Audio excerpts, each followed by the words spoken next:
But when I watch the show, Sherman is timing is perfect. I think I'm talking fast and I'm slow. And I realize that tape hard timing a little. It slows it down for some reason. I don't know why. They were a beloved TV couple who brought joy to millions of homes as George and Florence on the Jeffersons. Strangely, Marla Gibbs did not show up to the funeral for Sherman Hemsley after he died. We were all taken aback. For George's sake, why wasn't Florence present? Rumors persisted for a long time. Was there animosity, a breakup, or hidden truths? Marla Gibbs has kept quiet for decades, but now she is speaking out about Sherman Hemsley's hidden past and the true reason for her disappearance. In reality, what transpired between these legendary celebrities? In for a rude awakening, baby. You wouldn't believe it. To start, let's delve into the hidden facts about the Jeffersons that Marla Gibbs uncovered and that the majority of fans were clueless about. The Jeffersons is more than just a throwback to the 1970s television era, despite the fact that many consider it a classic sitcom. You might start to mentally compose the theme song the second you hear the title. Everyone has seen at least one episode, maybe even recently, regardless of age or background. The 1975 spin-off All in the Family by Norman Lear is still one of the best shows of all time.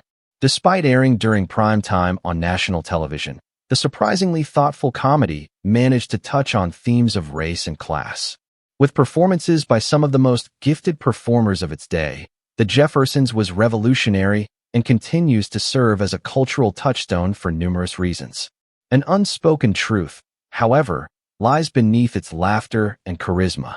The intricate background of George Jefferson is one of the most underappreciated parts of the Jefferson family. Deeply developed characters are not always a hallmark of sitcoms. Even though the Jeffersons made fun of racial tensions and physical comedy, the show also gave its protagonist a surprising amount of backstory. George was born in Alabama, according to the Wall Street Journal, where the Jeffersons were sharecroppers, an interesting fact that explains George's fixation on material possessions and social status. George and his wife, Louise Weezy Jefferson, were both employed by a large apartment building. The NWI Times states that George was the janitor and Louise was the housekeeper. George was able to leave his job and launch his own dry cleaning business, thanks to an insurance settlement. The Jeffersons were able to relocate from Harlem to Queens thanks to this watershed event. They eventually settled in Manhattan and became neighbors with the legendary Archie Bunker. Even though George's past was subtly reflected in the writing, the show rarely made direct references to it. For instance, Weezy's personal experience as a housekeeper is the basis for her reluctance to employ one in the pilot episode. When George hears that a white worker should be called a custodian, he says, "If I were white, I'd be called a custodian." This was mentioned in an episode. Still, I'm only a janitor if I'm black. Sherman Hemsley was the inspiration for Norman Lear's George Jefferson.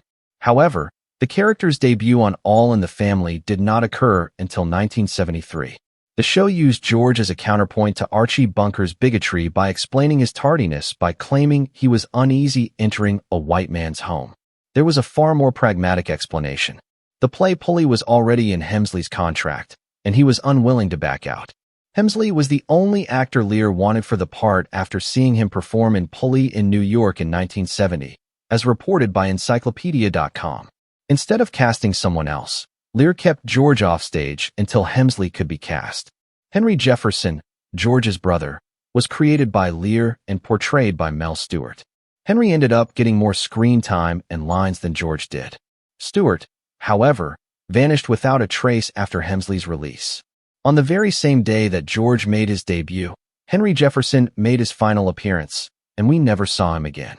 The role of the sardonic and quick-witted housekeeper Florence became famous for actress Marla Gibbs. She took her time, leaving her day job. Florence was originally intended to play a supporting role, but she became a fan favorite and series regular due to the show's immense popularity. The steady job Gibbs had with United Airlines, though, was too good to surrender just yet. Gibbs remained with the airline for another 11 years after landing her breakthrough role on The Jeffersons. The Washington Post reports that she was able to film her scenes while still fulfilling her job as a reservations office phone operator thanks to an adjusted schedule she worked out with United.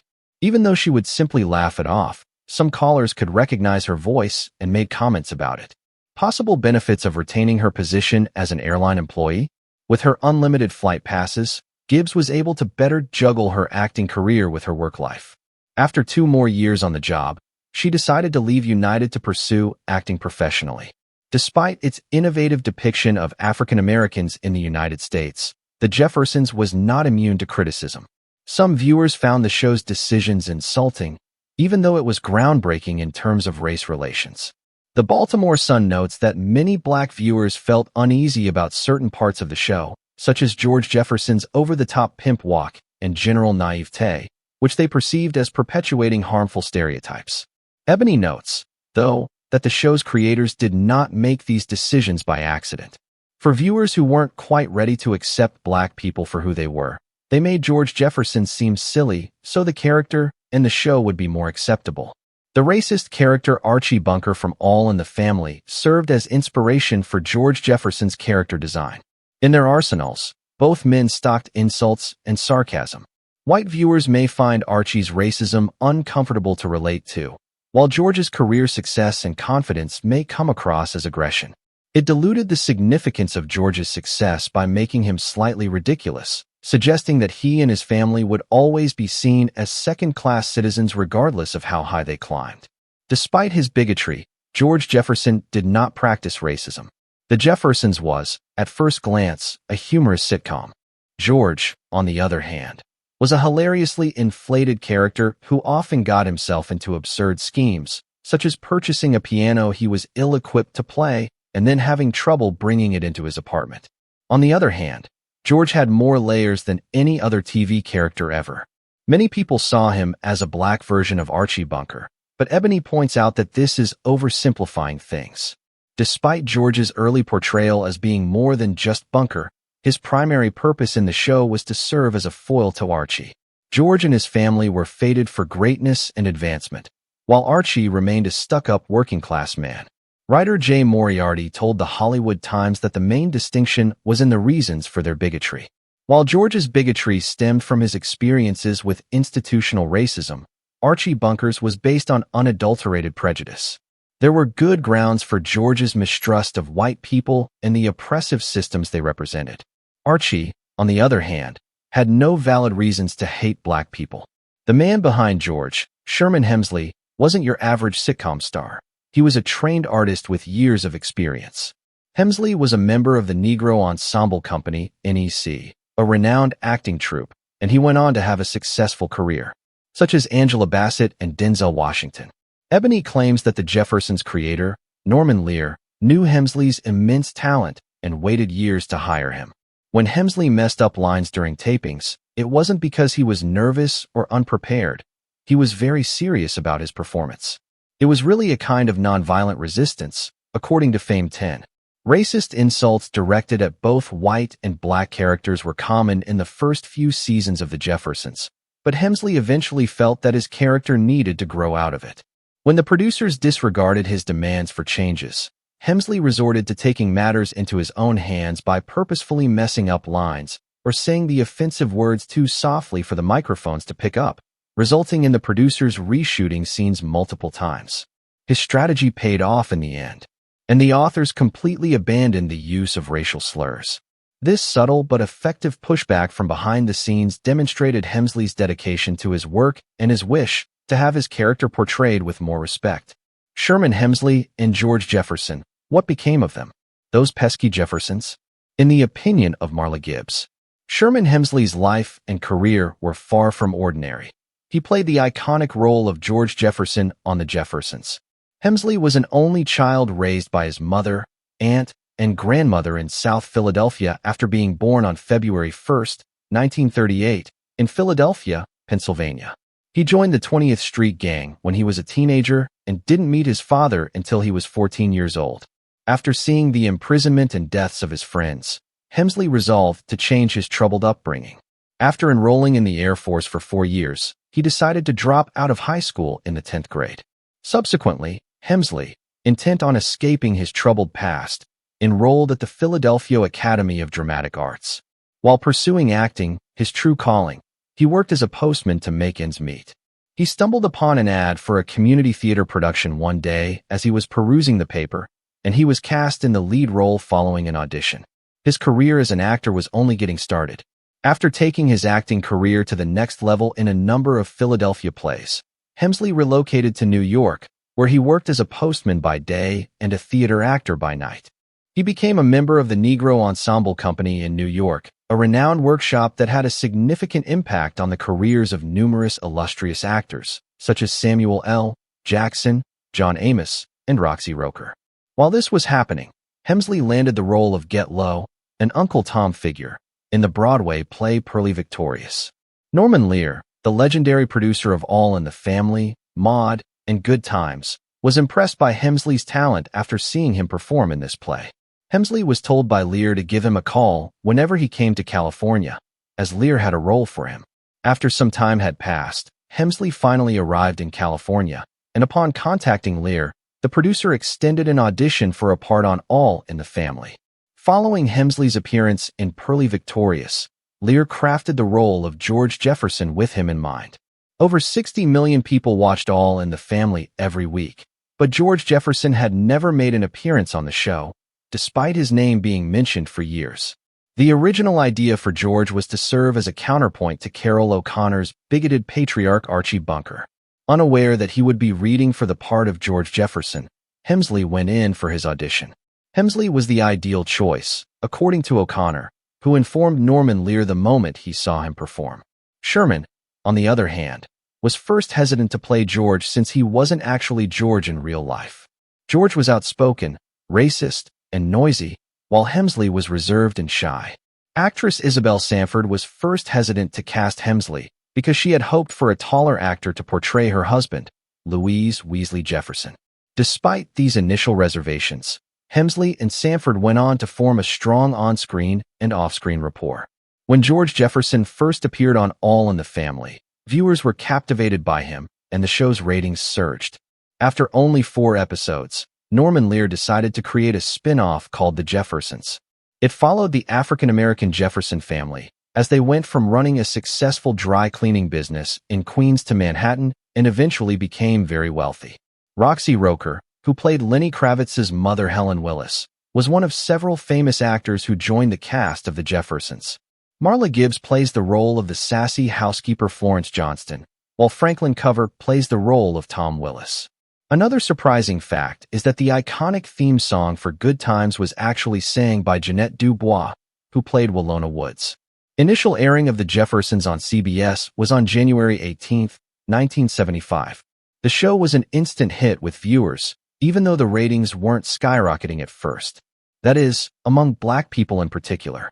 The sight of a black man with a business of his own was an inspiration to many, and George Jefferson's cocky stride became legendary. Sherman Hemsley once said in an interview that the way people walked in South Philadelphia, where he grew up, were the inspiration for his distinctive cool walk. It was an entertaining, unscripted scene from one of the show's numerous takes that was ultimately retained. With each passing week, The Jeffersons' viewership increased, and the show eventually surpassed 60 Minutes to become the most watched television program of all time, drawing in over 30 million viewers. The Jeffersons' success demonstrated that the show appealed to viewers of all races and ethnicities. Fame and fortune swarmed Hemsley as a result of the smash hit show. His life started to alter drastically after he got a star on his hands.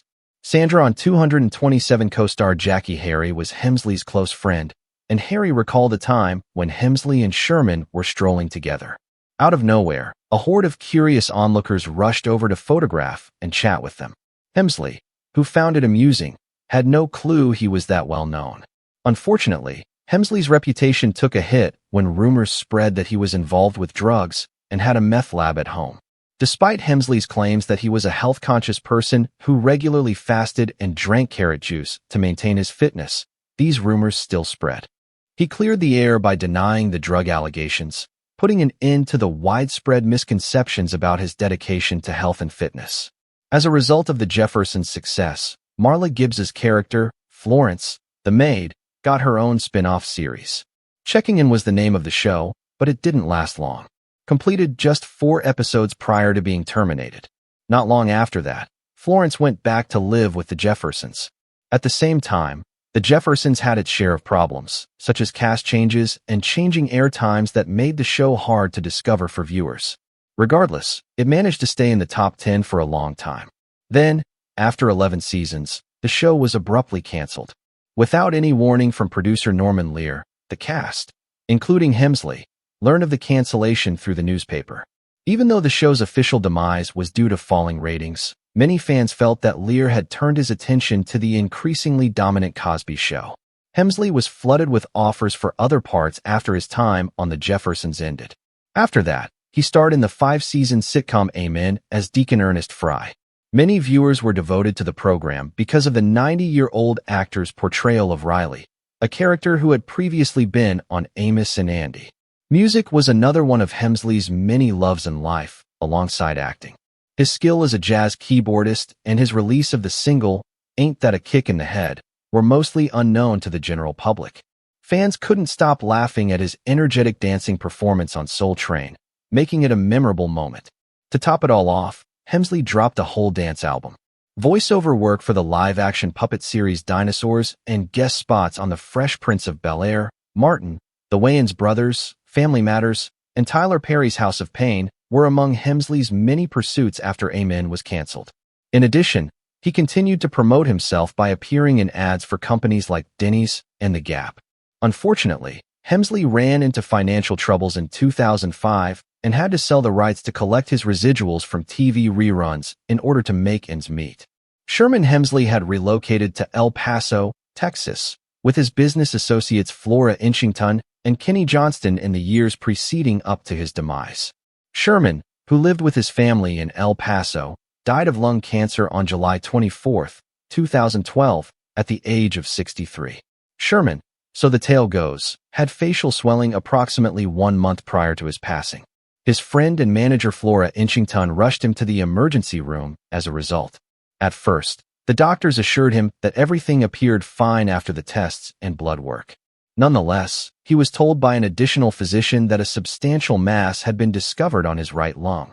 His loved ones were shocked to hear this news because he was known for being a health nut who advocated for organic foods, juicing, and exercise.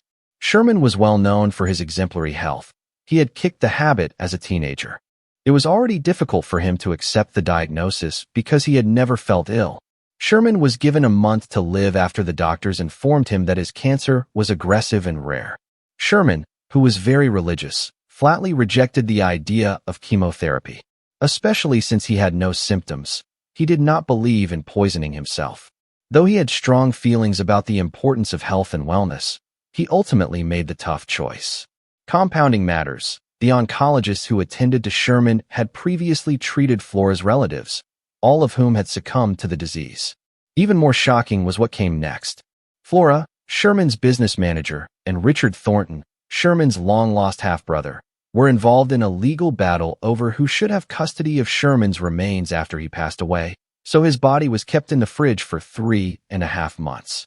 Sherman desired a military funeral for herself and her only child, Flora, and she was named sole beneficiary of Sherman's estate, which was estimated to be worth about $50,000.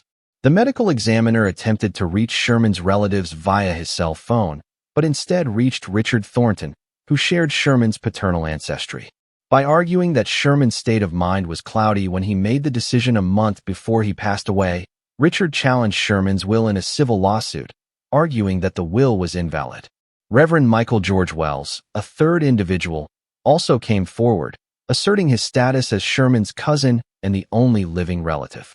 Wells and Richard insisted that Sherman's resting place should be in his native Pennsylvania, not Texas, and that they were vying for royalties from Sherman's television career rather than financial compensation. Flora Inchington was finally vindicated when the court upheld Sherman's will after a protracted legal struggle. Finally, Sherman Hemsley was laid to rest after months of delays. Sherman was an incredibly private person. Speculation regarding his sexuality had persisted for some time, and he was never married and had no children. While he was being listed by VH1 in 2007 among the allegedly gay black actors of yesteryear, his manager Flora strongly denied the claim, saying that she knew him well and that the rumors were unfounded. Marla Gibbs' thoughts on Sherman Hemsley's dying days and why she chose not to attend his funeral. Marla Gibbs provided a nuanced and heartbreaking account of Sherman Hemsley's dying hours and the events leading up to his passing. Everyone was hoping for a proper and dignified send-off when Sherman died in July 2012. But in fact, things were much more nuanced. Funeral services for Sherman were postponed for months as a result of a contentious legal battle over his estate and final disposition. The validity of Sherman's will was challenged by a woman who claimed to be his girlfriend and sole beneficiary. The will named Marla's longtime business manager and close friend as the sole heir.